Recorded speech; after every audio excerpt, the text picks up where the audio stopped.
just, ass whooping of the Pittsburgh Steelers on Monday Night Football in the wild card round of the playoffs.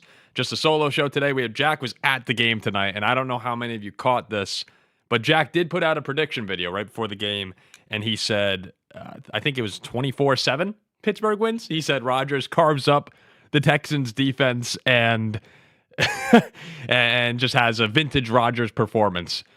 Not the case tonight. That did not happen by any means in Pittsburgh.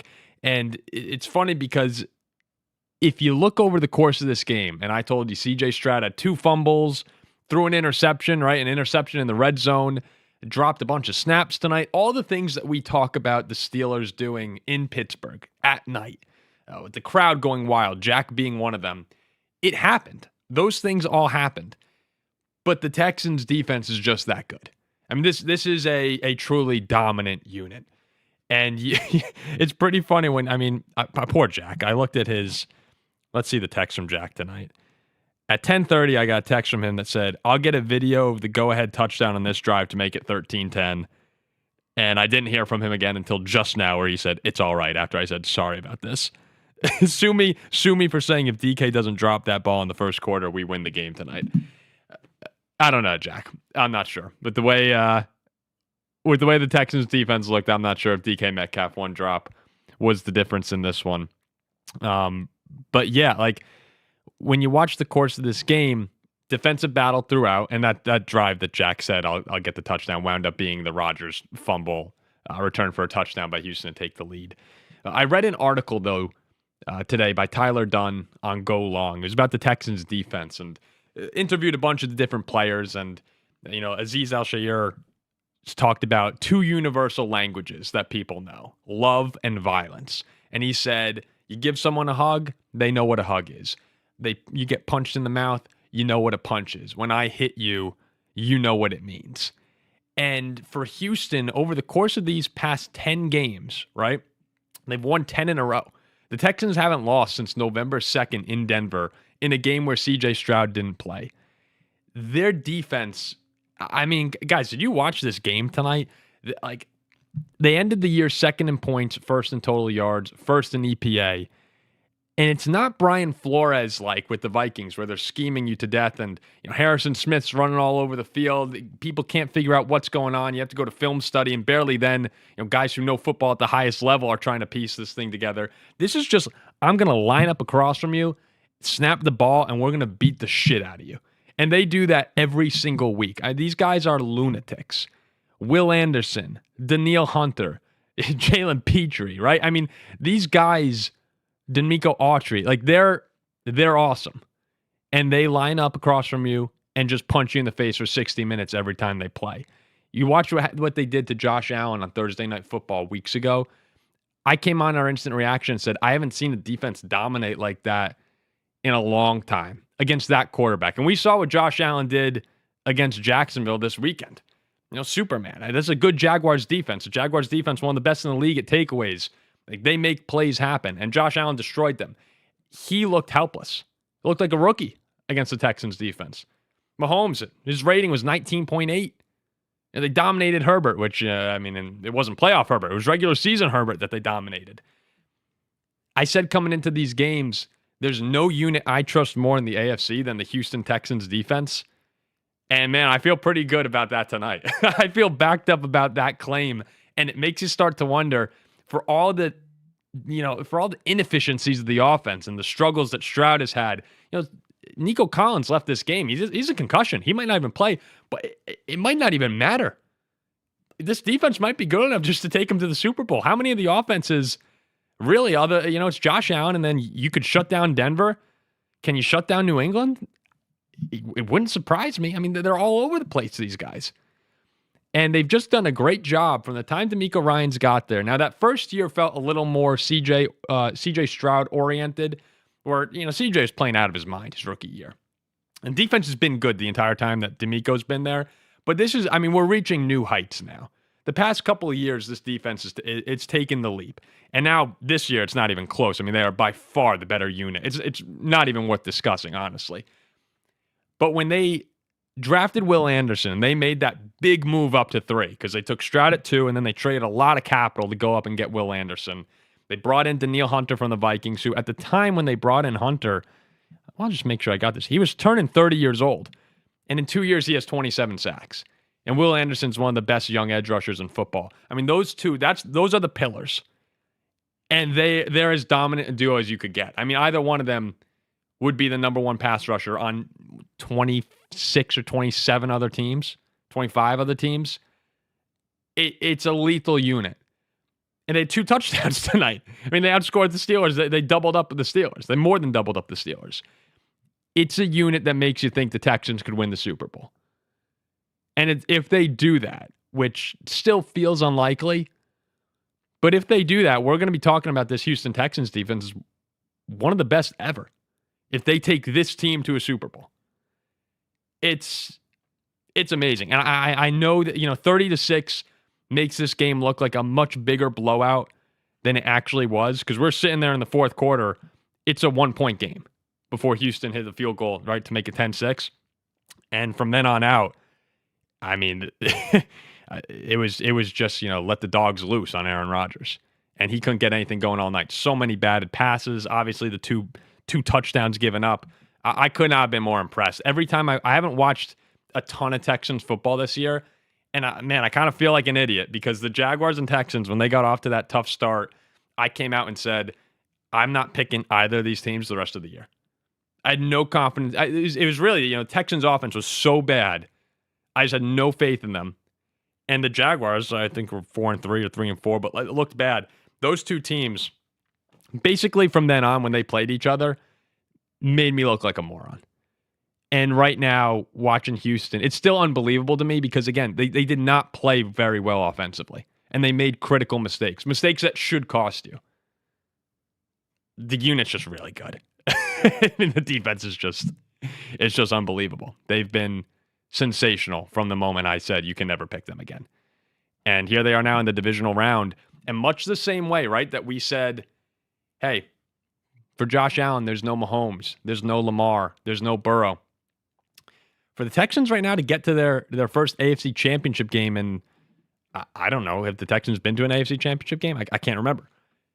They're going to have the path without any of those guys. They might run into Josh Allen in the conference finals, but this is not a Bills team that's been as good as other Bills teams. There's no Stephon Diggs, right? The receiving threats are not what they used to be in Buffalo. The Patriots don't exactly have an offense that strikes fear into you. Denver, not exactly. There is a path here. Now, Stroud needs to be a lot better than he was tonight, and we'll see. If Nico Collins is a no-go, their offense is also a very shaky one. But the Texans have, I would say, by far the best. I know everyone likes the Denver Broncos and their defense, and in Arrowhead, in Mile High, it's a tough place to play. Defense travels. And there's no better unit in this playoffs, especially in the AFC, than Houston. I'm very excited to watch them play New England, who also, right, had a fantastic defensive performance against the Chargers. And it might turn into a battle of who can score more defensively, who gets the interceptions inside the 20-yard line, right, where are the takeaways, and that might be the case even in the championship game. If it's Denver and Houston or Denver and New England, I don't know who to trust offensively. I guess you can trust Drake May and Allen, but it's close. It's just fun watching them, man. And I'll get to some super chats. I appreciate everyone who's leaving some super chats and comments here towards the end of the episode. Now, on the other side of things, Pittsburgh, the whole year, what was Jack harping on? We have a chance this year because we might finally get the home game. And the Steelers haven't won a playoff game. Geez, what is it, 2017 now? I think it's 2017, the year the Vikings lost to the Eagles. Oh, I don't even know if they won a playoff game that year, did they? Because they were the 2 seed. And they hosted Jacksonville and lost there. I can't remember. When's the last time the Steelers won a playoff game? Let's see. Steelers, say record by season. Let's see. Lost wild card, lost wild card, lost wild card, lost wild card, lost divisional. It was 2016. They lost in the conference. That has to be it, right? Because, they had the bye in 2017. So it's been 10 years. geez, 10 years ago since the Pittsburgh Steelers won a playoff game. And this was supposed to be a different year because you had Aaron Rodgers, right? Step above Mitch Trubisky and Kenny Pickett and who's the other one I'm forgetting? Mason Rudolph, right? And then you had the home game. You didn't have to go on the road to freezing Arrowhead or to Buffalo or to Baltimore, all places they have been, right? They've played all the elite quarterbacks in the playoffs over the past few years when they've gotten in. And, it's pretty amazing just to make the playoffs every single season. As a Viking fan, I'm sure there's some Jets fans who are listening as well. It's hard to make the playoffs. Like, I've never seen the Vikings make the playoffs back-to-back years in my life. But the Steelers have made it 5 of the past 6 years. They just haven't won a playoff game. And what's been a constant theme now of these playoffs and the coaches that we're seeing who are on the hot seat? John Harbaugh, right? They missed that kick. Ravens are tired of same old, or at least Lamar Jackson is. He's out the door. Packers lose to the Bears. Well, they keep losing the first round of the playoffs. They keep getting the 7th seed. Same mistakes. LaFleur almost out the door. Looks like he's going to stay, but that fan base wants him gone. McDermott, if the Bills had lost, if Josh Allen doesn't put on the cape, make one of the best throws of his career to Brandon Cooks yesterday, maybe he's gone. And Mike Tomlin was someone who, if that kick didn't blow right on Sunday Night Football a week ago, it very easily could have been Mike Tomlin out the door in Pittsburgh. But the kick did miss. And now tonight, you lose by 24 points. I mean, they just get blown out in these games. Yes, they're getting there, but they are just getting annihilated.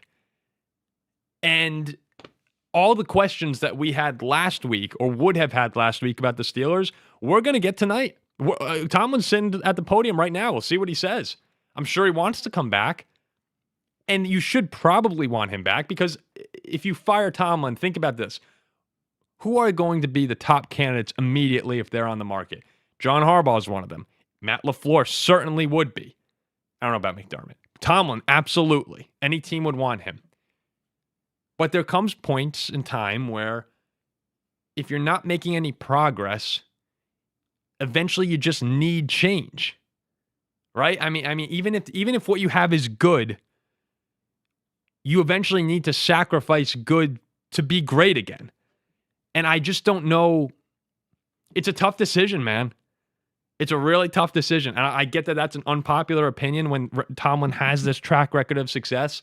And success isn't given, right? I mean, success is by no means is it something that comes easy in the NFL. But man, if you're a Steeler fan, you're watching the same story over and over and over again. If you're a Packer fan, you're watching the same story. Ravens, right? Maybe there's something enticing about the unknown here. And for the Ravens, it could backfire in their face. It could blow up in their face next year if they have the wrong hire. Culture starts to fall apart a little. I doubt it happens because, up top organizationally, they're run very well. Same thing with the Steelers. You probably trust that policy in Green Bay. I know there's nothing to go off of right now, but Packers typically do things the right way. But it could blow up.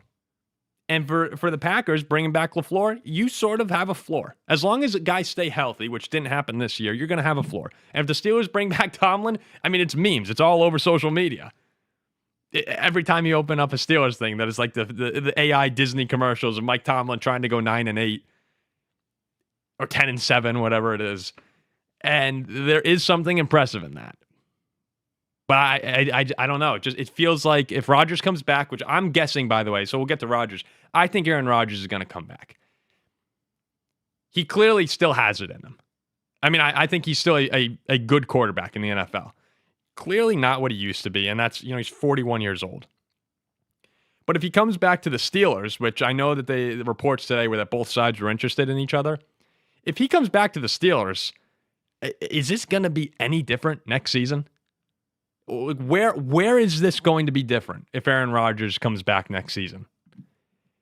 You look up and down their roster, and it's DK Metcalf, Calvin Austin. They had to bring in Adam Thielen. Adam was traded to the Vikings, not used by us. We cut him when he requested to go to a contender because he's not playing anymore. And the Steelers needed him. Right? Like that's a concerning sign for what the weapons that they have. It's Jonnu Smith. It's Pat Freiermuth. I like Jalen Warren and Kenneth Gainwell, but there's no one on this team. There's no weapons that really make you go, oh, shoot. All right, we got to get ready for that guy. And DK has his moments, but then he disappears. It was tonight, right? First quarter, DK Metcalf, you're like, oh, thank God he's back. Thank God he's back. And that's part of the reason they lost to Cleveland. That's part of the reason they almost lost to Baltimore. Without Metcalf, they have nothing. And Metcalf is someone who you can't even rely on. So if Rodgers comes back with these weapons, shaky offensive line, I don't know if they're going to be able to fix all that in one offseason. And when you have Aaron Rodgers, it's all systems go right now. Because next year is going to be his last year if he comes back. And it just feels like another situation for the Steelers of, okay, maybe we win the division. Because next year, who's probably going to be healthy? Joe Burrow. Who's probably going to be healthier? Lamar Jackson. Got to go through those guys. This was your chance. This really was your chance. And unfortunately, you just ran into a freight train of a defense in the Texans. But that's the issue, is that every year they run into the team that's just better than them because they're not very good. They're an average team, slightly above average. They're 9-8. That's exactly who the Pittsburgh Steelers are. That's exactly who they'll be next year. My whole problem with Aaron Rodgers going to Pittsburgh, right, and the Vikings not bringing him in, is that you needed to have a team that could elevate. I've said this before. You've needed a team that could elevate Aaron Rodgers. And that then, once you got the best of Aaron Rodgers, in those critical moments, he can make a couple of the Aaron Rodgers-esque plays that only he and a handful of other guys can make to get you where you want to go. And the Vikings were a place where he could do that. Elite offensive line, elite weapons, elite head coach, offensive-minded. Pittsburgh is just the opposite of that. Pittsburgh's a team where if the Steelers want to make big strides on offense, Rodgers has to make the play. It's Rodgers getting out of the pocket and making a throw on the run. It's Rodgers creating everything. And at this point in his career, that's not going to work. So if I'm Aaron Rodgers, I'm looking over this, and he knows this, right? Aaron Rodgers knows more about football than I'll ever know. About probably anything. Yeah, probably anything. I mean, that's kind of crazy. And he knows, he just loves playing. But if Aaron Rodgers wants to win, he can't go back to the Pittsburgh Steelers. You're not going to win there. Not in that division, not with how much it needs to change. Because the defense is good. But, you saw it tonight. Like, they can only do so much when the offense is not moving the ball at all. So, I just can't.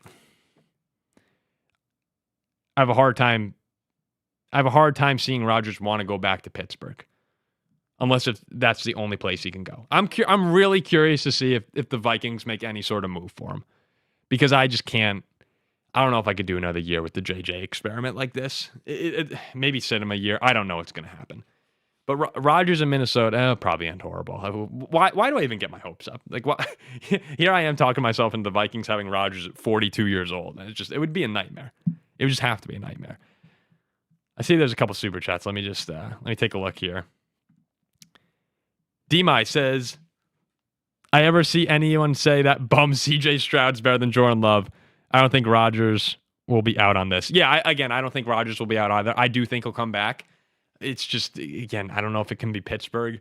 And Stroud, it's a crazy fall off. We mentioned this a few episodes ago, but Texans fans, there's got to be, as pumped up as you are, right? You win 30-6 in a playoff game. The defense plays like that.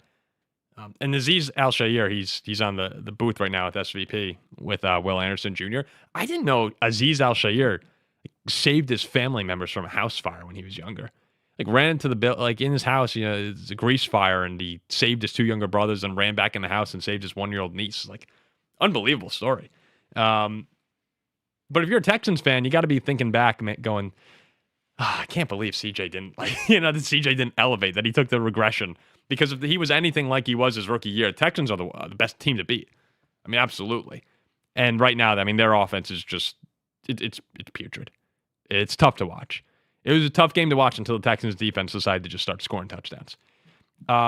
Matthew says, and I can't see the rest of the name, it says Matthew McGilver, saw Rodgers' first game, probably saw his final.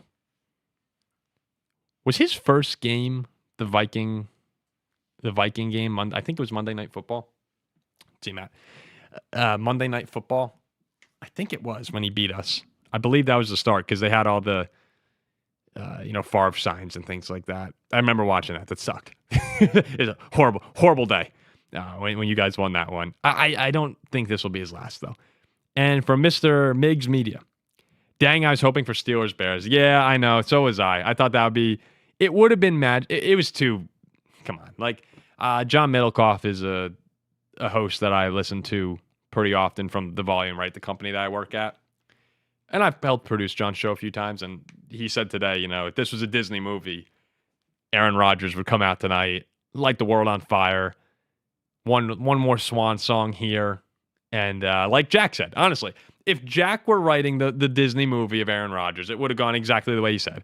24/7, Rodgers slices up the Houston defense, who's been terrorizing teams all year.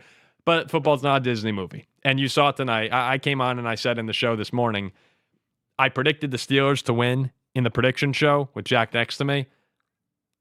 When he really sat back, this was not hard to see coming. The Texans have dominated teams, and the Steelers' offense, barely snuck into the playoffs by a missed field goal. So, yeah, it's just not that surprising. Hunter says, something tells me that's not the way Rodgers wants to end it. If you guys have any questions, drop them in the chat. I'll try and get to a few of them. Otherwise, I'm probably getting ready to wrap it up, make it a quicker night after. We've had a lot of recording going on the past few days. But, man, we're going to have a fun second round. I guess all the games are set. Let's see what time they are.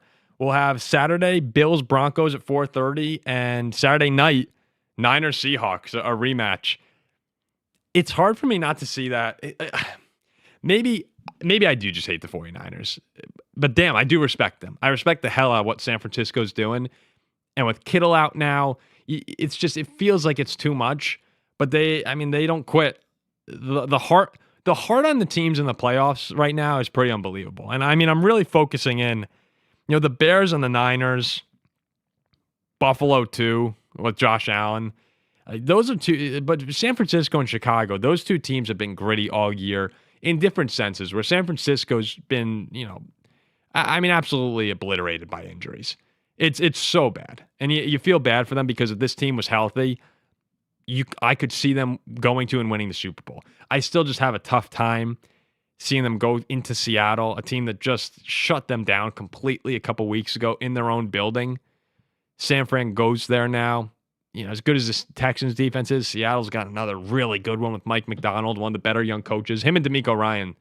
DeMeco Ryan's two of the best young coaches defensively in football. If they were offensive coaches, you'd hear people talking about them the same way they do the Ben Johnsons and the young offensive-minded people. They just don't get as much attention because of the side of the ball they're on. But they are phenomenal coaches. And I think Seattle is going to have their way with the 49ers. At some point, you have to think it ends for San Francisco. And then Buffalo, Denver. I picked Jacksonville to beat the Bills today. Now I'm on the train with Buffalo. I think they're gonna go in there. They're not gonna kill Denver like I alluded to on the show this morning, but Josh Allen's on a mission, man, and I think he'll get it done there. Sunday, 3:00, Texans, Patriots. Patriots are my pick to go to the Super Bowl. I feel like I'm kind of rooting for Houston, though. And usually I don't root for teams that haven't won the Super Bowl because I'm spiteful and a little jaded. But, I'm trying to, new year, new me, trying to be a little bit more optimistic and I just say overall kinder to the other NFL fan bases. So Houston might be the team. A couple of years ago, for anyone who's been here a while, you remember we had a moment in time where we actually had the Texans as our second biggest fan base. It was the Packers, one, and then Houston, two, when Stroud was coming up his rookie year. And we started watching a lot of Texans games. We had a lot of Texans listeners. It was fun. I could see myself pulling for Houston. Now, unfortunately for the Houston fans, the moment that happens, they're probably going to lose because I think there is just a black cloud that follows. I told Jack I was rooting for the Steelers tonight, and you saw what happened. Usually it doesn't end well. So I'm going to go New England. But now I'll tune into the Texans just to watch the defense. Normally people don't like defensive showdowns. You might get it again next week. Number 2 in the MVP voting, Drake May. That Houston defense, they were making me feel something tonight. I was really feeling good watching that defense. I don't know what's going on. And then Sunday night, Rams-Bears. Should be a lot of fun in Chicago. Soldier Field will be rocking. We will be live after that game. Absolutely. Matthew Stafford, the best quarterback in the NFC, going into that environment. This is a chance for Chicago. Statement game. And Ben Johnson started to talk a lot of shit. Ben Johnson is running his mouth. And it's all at the Packers' expense right now. I have to imagine every Packers fan watching this probably rooting against the Bears next week more than they have in their entire life. For the majority of Packers fans listening. That would be my guess. This is the first time that rivalry has felt like Chicago threw a counterpunch and landed it for the first time in a long time. And it knocked Green Bay down. We're going to have to wait and see what happens next year for the Packers' response and how they handle this offseason. But with LaFleur coming back, I mean, I'm excited for that. But this is a chance here for Chicago.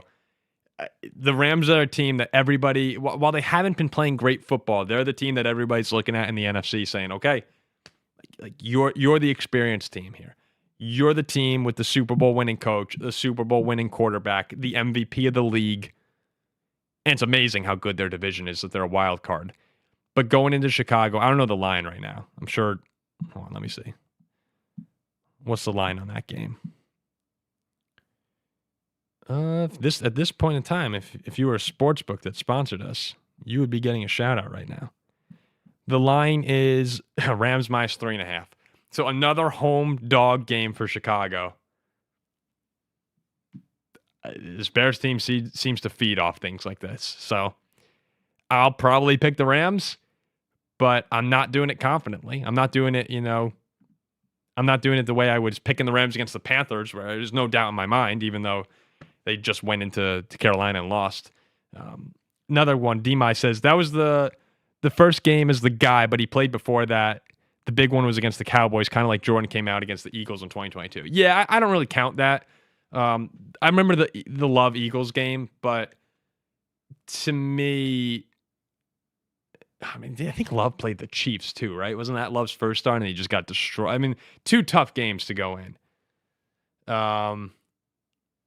Yeah, I view Love, it's 2 years ago, 2023 is his real start. So, all right, I think I'm going to wrap it up here. Here's a text from Jack.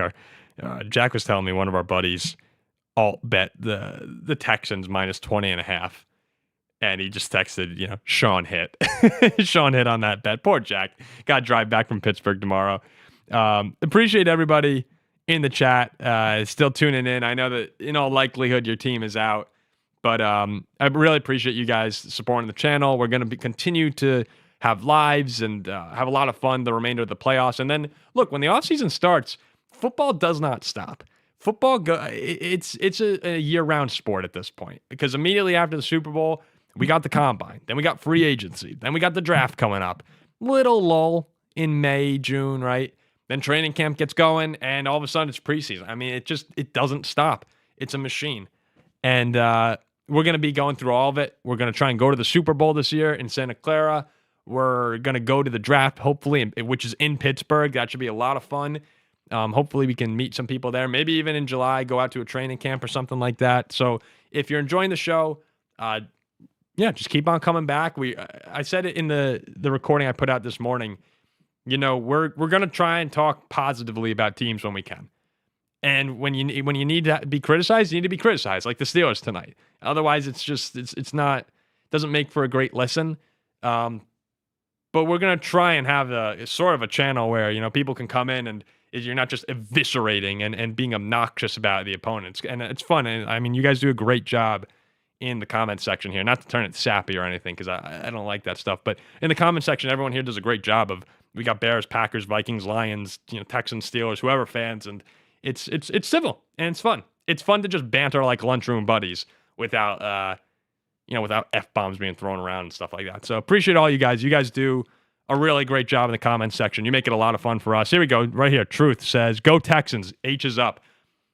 Would love to bring the Texans fans back. Maybe we'll just hop on board. We used to actually have a Texans shirt. Maybe we'll bring that back. No one will buy it, but it's just kind of be funny. So appreciate you guys. We will be back probably on Wednesday with Andy Herman for a little NFC North recap, and then we'll get into the divisional previews. Should be great. See you guys soon.